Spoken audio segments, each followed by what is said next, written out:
Dobar dan dragi prijatelji i dobrodošli na naš kanal.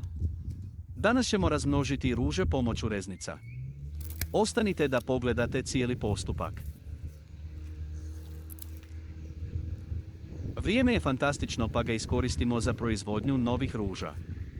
Od grma stare ruže odsjećemo mlade grančice i pripremiti ćemo ih za razmnožavanje u saksijama.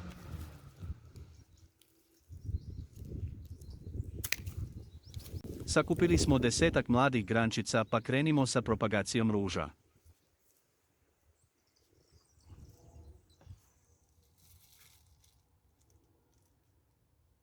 Za postupak propagacije ruža pored mladih grančica ruža, trebat će vam kanta sa pijeskom, kanta sa supstratom, saksija, a može i plastična kanta, ili flaša od 5 litara, ako nemate saksiju.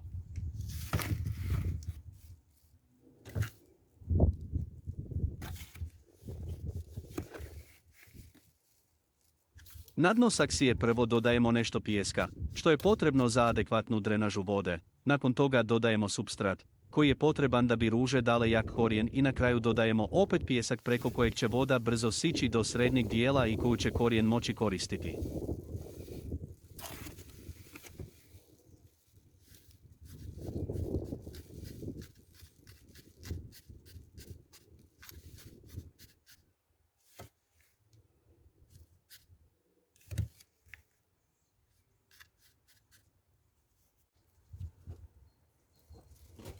Kada ste sve to pripremili i pripremili reznice ruže, ubodite reznice ruže do zadnjeg sloja u kome se nalazi pijesak.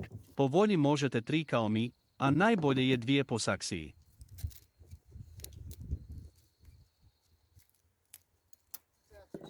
Ne zaboravite zarezati svaku reznicu ruže u koso, jer tako se brže formiraju dlačice korijena i držati će ruže čvrsto za podlogu.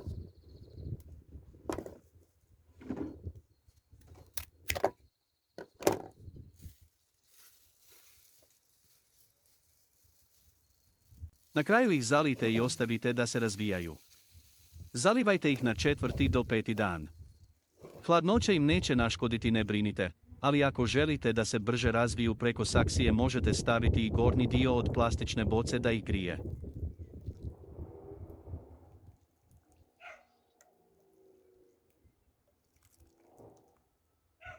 Kasnije kad otopli možete ih i češće zalivati i očekivati prelijepe ruže koje daju ukras vašim baštama i dvorištima.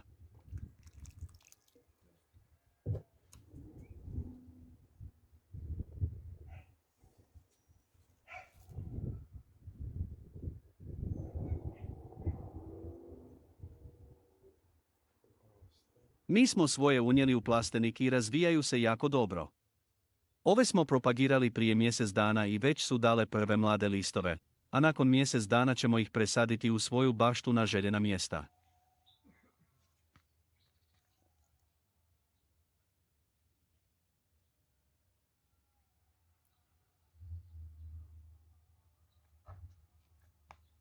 Ovo je veoma jednostavan postupak i svima ga preporučujemo. Odvojite sat vremena i razmnožite svoje dotrajale i stare grmove ruža, podmladite ih i imajte ih u izobilju kada dođe proljeće i ljeto, pa sve do kasne jeseni.